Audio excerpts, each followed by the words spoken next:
Hi, this is Aaron Azrod, and welcome to the 114th episode of the Truth Island podcast. In the book, Leaders Eat Last by Simon Sinek, we are taken back to a time in America when presidents apologized, captains went down with their ships, and CEOs resigned when faced with scandal or underperformance. However, in the last 40 years, America couldn't be any more different. If you haven't noticed, we are increasingly living in a time of private jets, golden parachutes, gated communities, and a legal system which seeks to protect those who can hire the best possible representation. Thinking to our historical past, images of George Washington come to mind, freezing in the cold right alongside his troops at Valley Forge, or Ulysses S. Grant leading the Union Army to victory. We can at least acknowledge that many of our leaders from the past had some hair in the game, even if they weren't exposed to the same level of danger as an average private.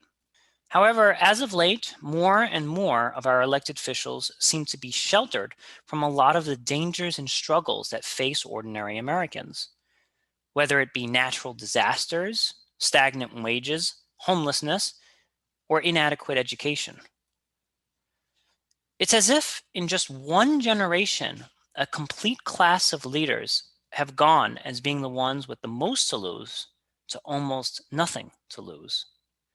This dichotomy presents the unique question of, is it truly possible for someone to care about something or someone when the outcome has absolutely no bearing on their life? Joining me to help answer this question, I am once again joined by Alexander. Alex, I'd be lying if I didn't contemplate the direct consequences or rewards of my behavior when making a decision. Do you think our elected officials are any different? You're asking me if there's honor in our elected officials? I mean, I like we all make decisions in this world, right? And think about how that's going to affect other people, and we also think about how it will affect us. I would be, I'm not here on the show pretending as if I'm a complete altruist. Like, oh, I will just quietly starve to death here in this corner, feast like I'm not asking anyone to be like that. What I am saying though is if there is that disconnect, like if they don't really suffer any of those consequences at all, do you think it's possible that they've completely removed any empathy for the plight of others if that suffering has no way of affecting them? I think that they put less emphasis on empathy. Absolutely. I think that empathy, in a way, has become somewhat weaponized. It's been a little skewed into like an objective based argument, which is a highly unfortunate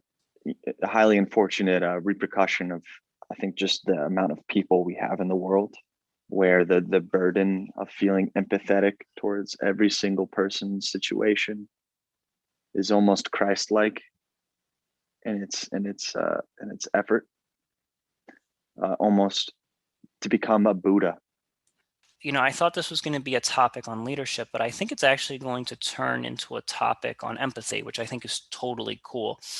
And just hearing what you said about like the Buddha and experiences, one group of people that has really changed my mind on the world is people who have actually served in the Peace Corps. I don't know if you've known anyone who's actually gone to the Peace Corps. So the Peace Corps is typically you graduate from college and then they send you to like a remote area in Africa or an underdeveloped country, and you work as a teacher there. It's kind of like a volunteer program where they send you to really remote places in the world. I knew a guy who went all the way to Cambodia. And what that actually does is when you're in the Peace Corps, it actually changes the way that you view the world, because we all pick up the Wall Street Journal, we all pick up the Times, and we'll read like, people in this remote village are starving to death, or people in here are going through a civil war. And we don't actually know what that means because we've never seen it. We have no faces. We have no attachment to any Right. of this.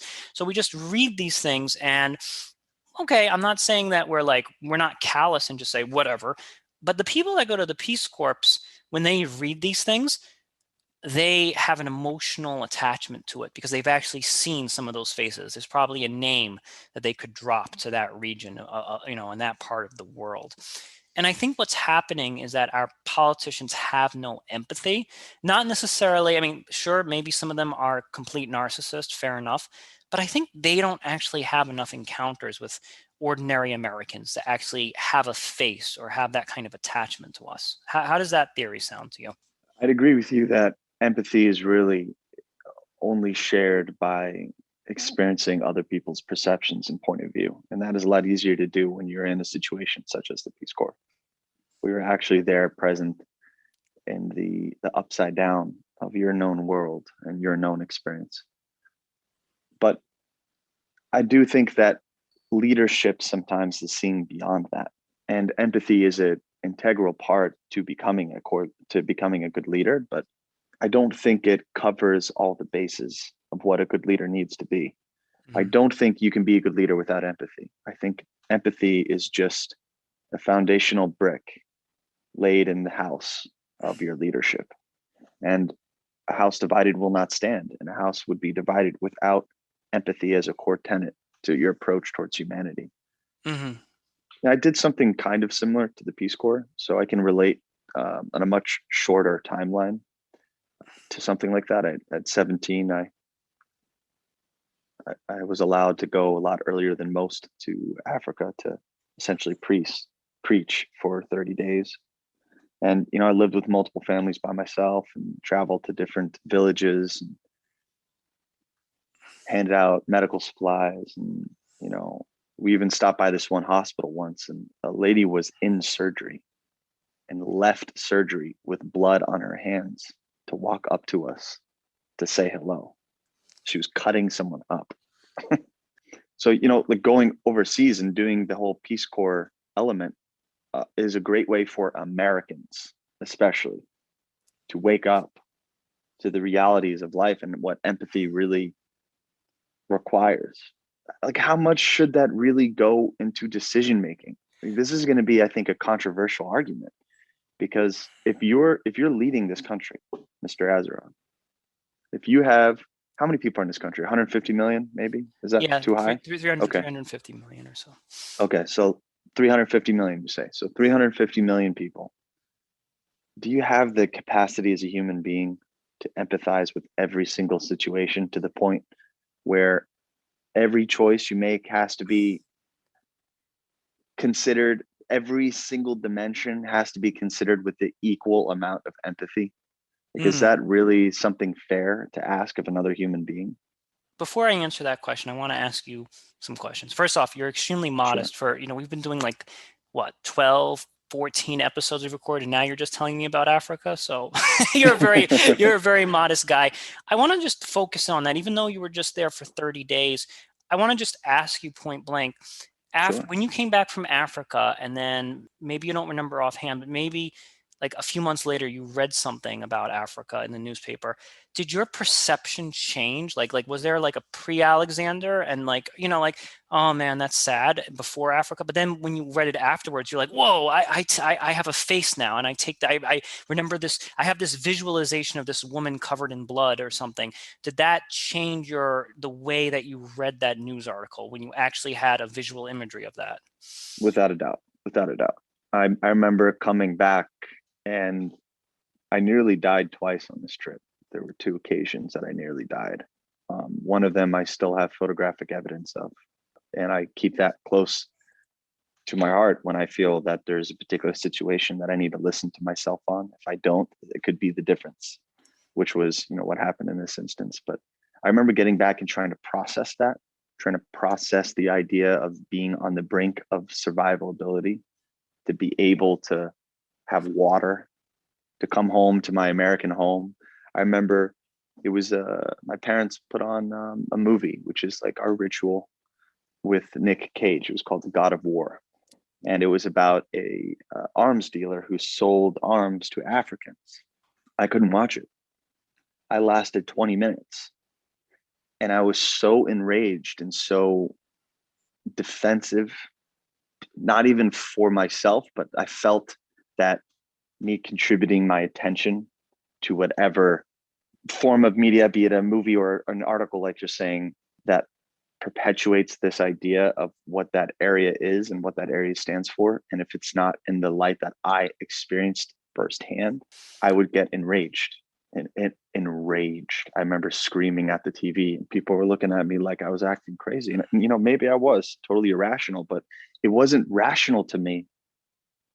The difference between how they live and how we live and how little we and just how much we take that for granted. It's interesting that you say this, because like there's also this effect of, like, for example, when real doctors watch the show ER, I heard that they became outraged. They're like, that's not accurate. A doctor would never, And I think that the more broad our experiences are, the more empathy that we actually generate.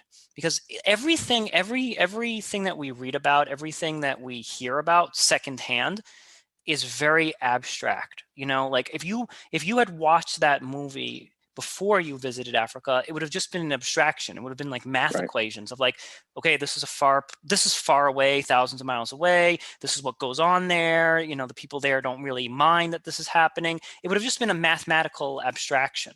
But then once you actually had the experience of physically being there, it's no longer an abstraction. It's something real. The way that to kind of connect the dots here, if we look at our leaders of the past, like a Washington, Ulysses Grant, Eisenhower, okay, were they necessarily in the most dangerous spots in these conflicts? No, but they had that interaction with privates. They had those interactions with regular foot soldiers, with regular people. I'm Mm-hmm. sure that Eisenhower knew several people that probably lost their lives, during D-Day. I'm sure he met them. I'm sure Eisenhower looked in the eyes of somebody who died on D-Day, and like that's something real. And Yeah. I think that fundamentally makes you a more empathetic person, and therefore makes you a better leader. And this is kind of where, I think we could just say, oh, these people are narcissists, they have no empathy, and we could just say that offhand, and there might very well be some truth in that. But I also think that we need to start generating experiences in this world before we actually turn over the keys of leadership to anyone. There needs to be like what I call like an empathetic trail that they must Right. walk, build up those experiences. I think that's beautifully said. I think a leader is in is a mosaic of different personality traits and abilities, and one of them certainly is being empathetic. But also, in an equal manner, it's also the ability to turn off your empathy, Hmm. Hmm. because you need to have the capacity of empathy in order to understand. But in order to lead, you can't let your capacity to feel get in the way of your choices, or the nation's capacity to feel to get in the way of choices. And I don't think there has been a better representation of that than Nelson Mandela, Hmm. Hmm. flat out, who struck a balance after the apartheid, after spending 26 years in a, what, 6 by 7 cell, something like that, 26 years working as essentially a slave, to leave that area, to step into office, to have the command of both oneself and the command of two halves of a very angry populace. To strike that balance is just, that is leadership. So empathy could only get him so far, because if he empathized only with the Black experiences, being a man put into prison for 26 years, he wouldn't have unified. I give that guy a lot of credit. If they had thrown me in a cell for 20, 30 years, That'd I be would have been like, such a dick. I would have been like, to hell with you people. That's it. That's it. So I give him a lot of credit for being able to kind of wear both hats, especially after what he experienced.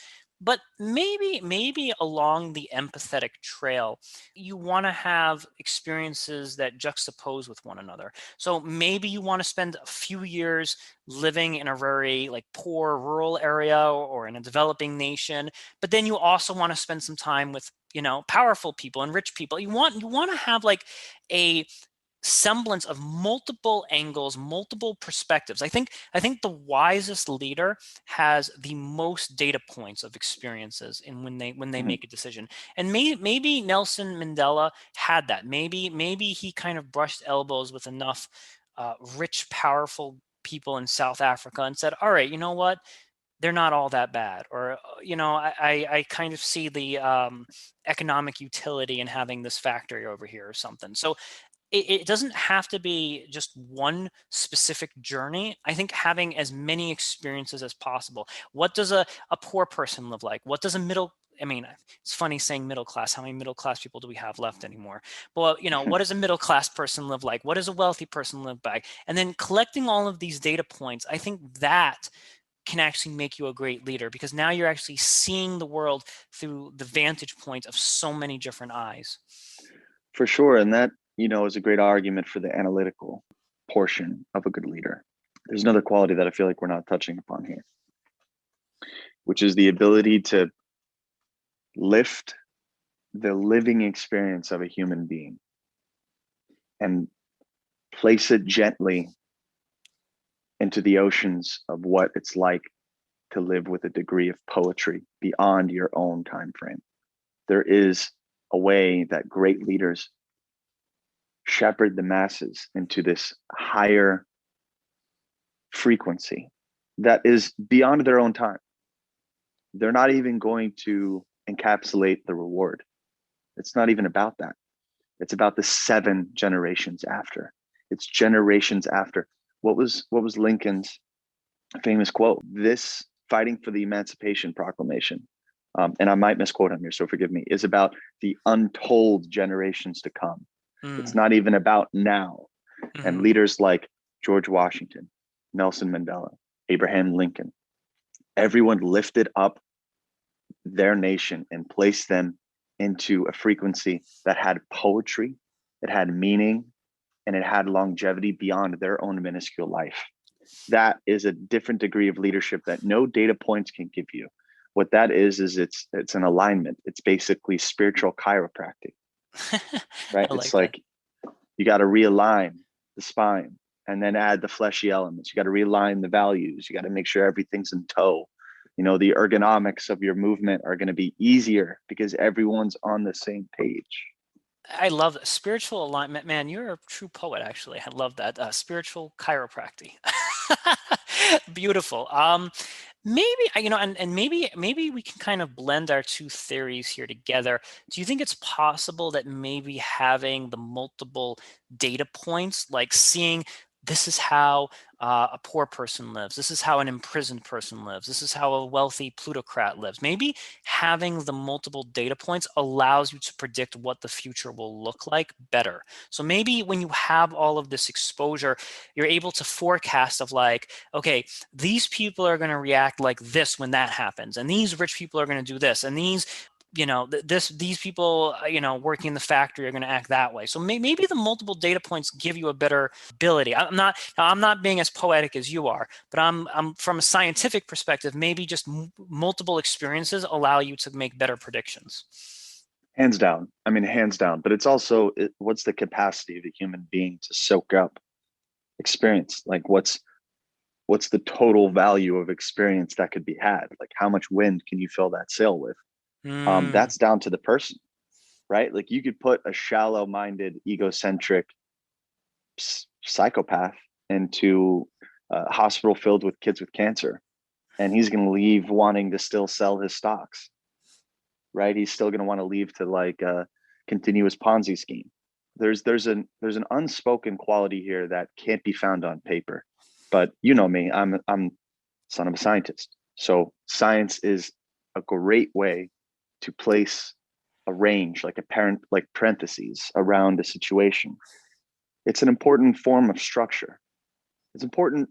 It's form because at the end of the day, it's still people running these things. It's still people making the changes, and at the end of the day, you can't have anything in nature without some sort of structural form.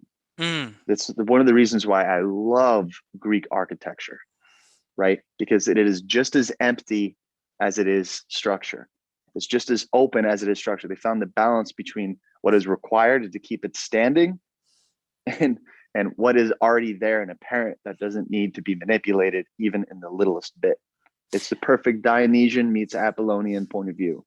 Now, I love now you raising a really great question. It's a nature versus nurture question here, because you could put an individual on quote unquote the empathetic Right. trail, but they still might be extremely cold-hearted and callous. They might be, like you just said, they might see people in a cancer ward and it doesn't faze them. They could see prisoners in the jail. And some of these politicians do some kind of fake trail where they visit downtrodden communities, but they kind of do it as a resume builder, right? There's plenty of people who volunteer and work somewhere for a year, or they work in a downtrodden public school, and they put it on their resume and they just use that to leapfrog to the next thing, and they don't actually soak up those experiences. I think a good filtering system that we can kind of put into place here is some sort of reflection. And I don't know how we could quantify this. I don't know how we could measure this, but I think that this to kind of weed out the narcissists who are just going through the empathetic trail as a resume builder, I think asking people to reflect on their experiences and then following their behavior and saying, well, does it look like this person was changed by their time, spent in Africa? Was their experience changed working in that public school? Was their time changed working in that hospital? And I think those could be kind of safeguards to make sure that we don't have narcissists just traveling down the empathetic trail as a resume builder. 100%. And I just want to be clear. I don't believe that our, example psychopath guy, he wouldn't eventually change. I do believe in the wisdom of Ebenezer Scrooge, right? I do believe that like you have enough of the experience on the empathetic trail, you're going to wake up and find that you've been living as a miser. I do believe that will happen eventually. The difference is that politicians use it to exploit conversational points about just the level of character and the divinity of them as your leader. There is that whole nature versus nurture for sure. But it's not something that can be forced upon. And this is exactly the line of where I disagree with religion, because it's the moment where we try to curate a guideline that this funny conversation starts. You're right. We need to have people reflect on this. Therefore, every day or once a week, we'll meet in a predetermined location, and we'll make sure that location is treated with the utmost respect. Mm-hmm. That way, all of the psychological reinforcement will be there that this is an important place, that the methodology that we are going to uphold and codify is the most important thing for you to do as a human being. That way, you'll have a means of reflection. And you know what? If you did something that you didn't like, maybe you should have someone you can talk to. That way, when you vocalize it, you're able to reflect on it. Like, we're defining a type of religion. And the difficulty of this is that this bringing humanity in that way is popping the bubble of an entirely new firmament, which is putting it down to practice. Like, it has to generate from within. Now, one thing I will say, and you might disagree with me on this, but I actually have the opinion that tears are very cheap. That's because I've seen a lot of people in this world starts crying and say the children, and then I saw that, and then, but I see past the tears. And I'm like, what was your behavior after you saw that?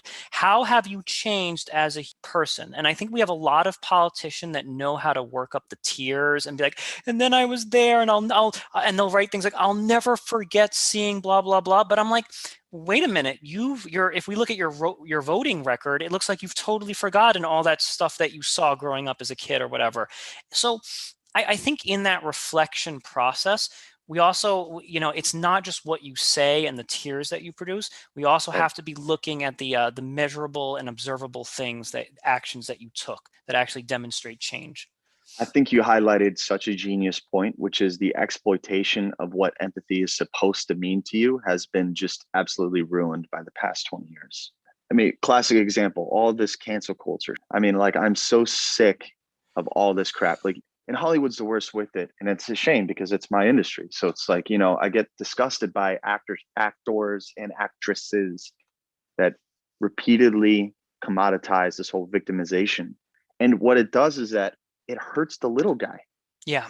It hurts the person who is actually going through struggles, because the encumbrance of having to keep all of these empathetic drivers, on your mind all day is so exhausting for the normal person who has real life struggles, who isn't crying about how Josh Whedon, treated you on set when you literally did like 15 projects with the man over the span of like 22 years.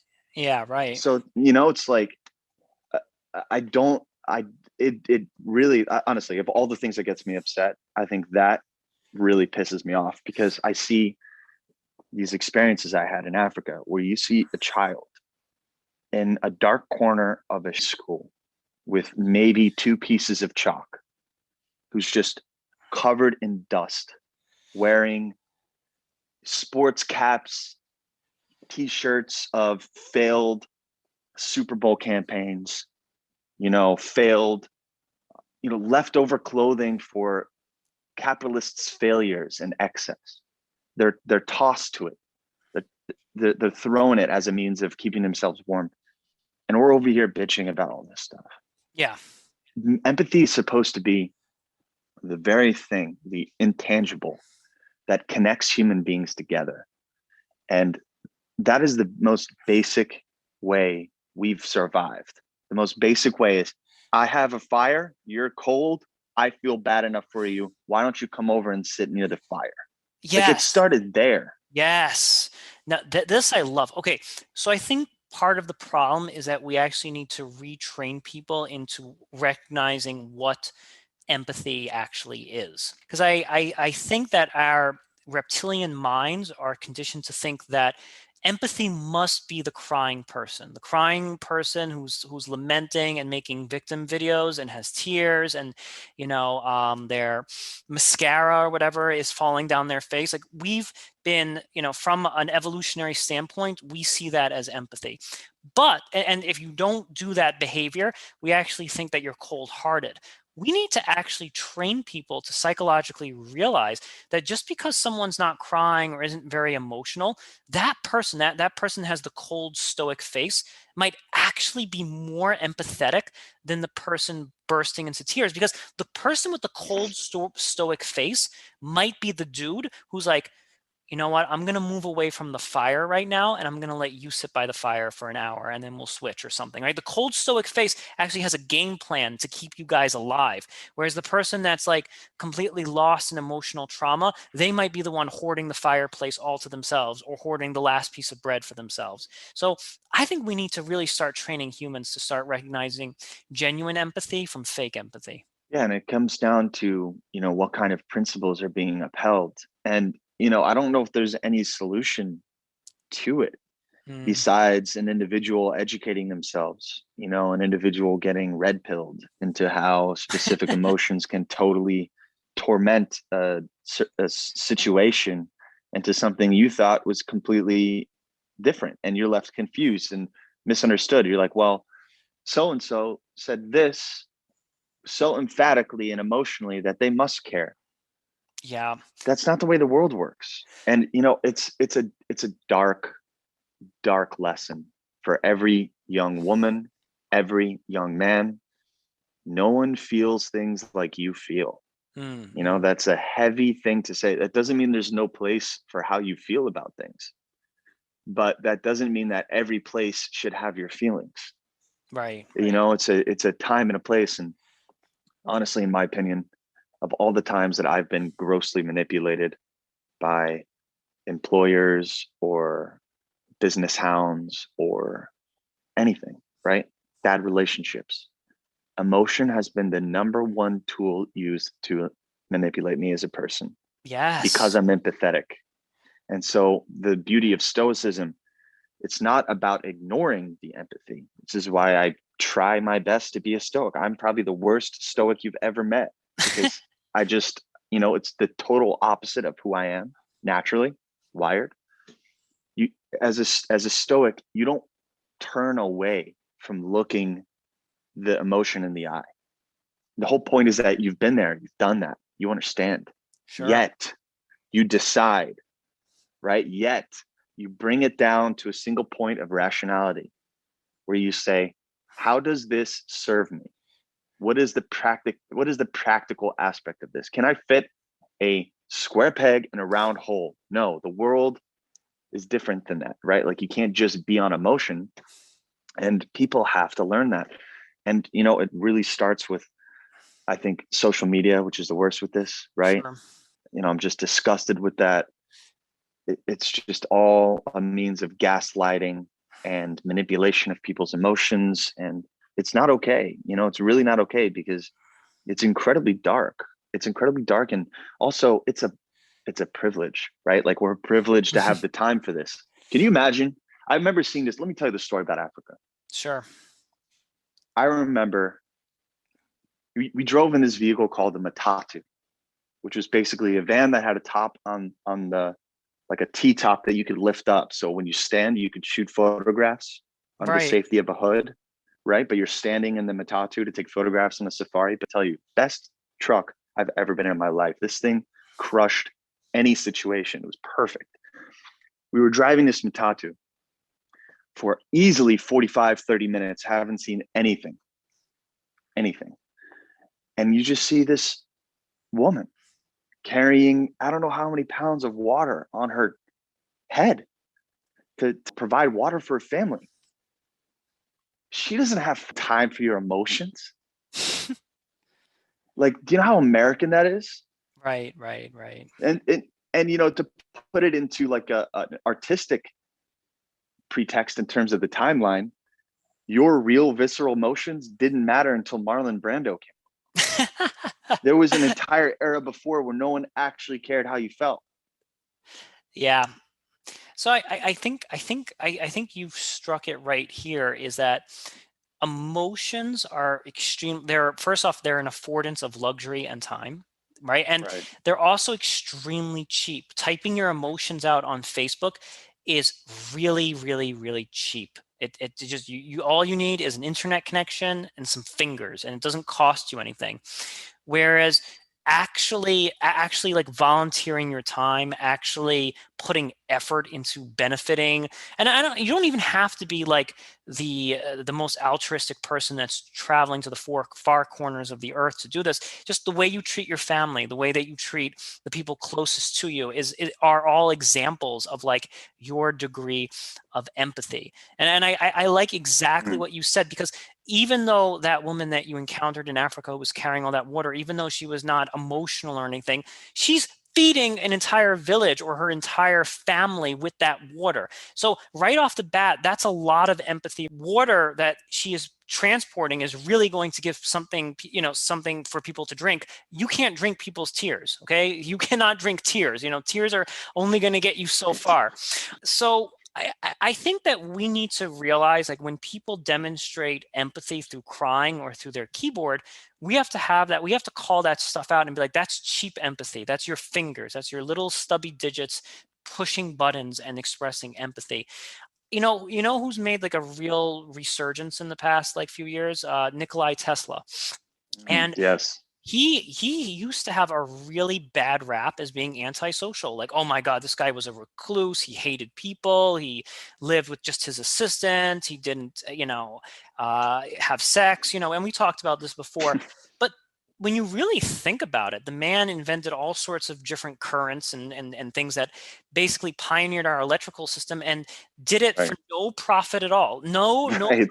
No profit at all. And it's like, did the guy shed tears and do this and have like a PR campaign? No, he quietly gave us technology that revolutionized the 20th century and quietly died and disappeared. That's real empathy. That's real empathy, where you sacrifice yourself for the betterment of mankind. And it's not done with tears and like 1,001 commercials. It's done, in complete seclusion and done completely without actually asking for anything in return. That's the kind of behavior, and those are the kind of case studies that we need to really start zooming in.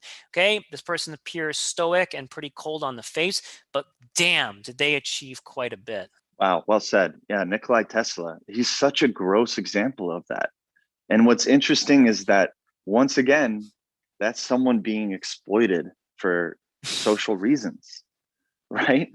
Meanwhile, he's inventing things that the government is trying very hard for him to rip down, that would quite literally put electricity in every single person's home. Sure. I could be misquoting this, but I'm pretty sure he also built a radio tower so large, right, on his property. He was like constructing. It was one of his master projects that would just create energy for the entire world. Yeah, And yeah. people are worried about him like not going to the whatever, social clubs that they had back then. Like what is, they No, didn't no. go to the bar to go watch boxing and like chew on cigars and like, let loose greyhounds while they suck down their Sazeracs. Like what did they do back then? But No, this is no, but this is exactly what is going on today, where it's like we don't actually care about the person rolling up their sleeves and doing the hard work. We care about the person who we like the most, or the person who has the most socially gregarious and the most socially friendly and appeasing to us. But what we don't realize is that extroverted social person deep down inside may not be a nice person. They may actually be. I'm not saying it's. I'm not just I don't saying. know about that. But I'm not generalizing and saying that all social people Right. are. Okay. Yeah, Yeah. I'm not generalizing and Wolf in saying that. sheep's clothing, Yeah, you're yeah. saying. But I'm saying that some of them are doing just that. They know how to play all the social games. They are like, hey fellas, I'll meet you there at the Ox Club or whatever, and we'll smoke some cigars and whatever. But deep down That's inside, what they do. yeah, right. They're not really bringing any value and they don't have genuine empathy for the world around them. They're good at playing the social game when they need to as a political means, but Right. and I think we need to start detecting this. We need to start sniffing it out. And I hope in the years to come, both with philosophy and science, we start coming up with some reliable metrics of like, how can we tell if someone is empathetic? And if they are empathetic, can they make a good leader? Alex, thank you so much for being on the show today. Thank you. This concludes the 114th episode of the Truth Island podcast. I'm Aaron Azrod.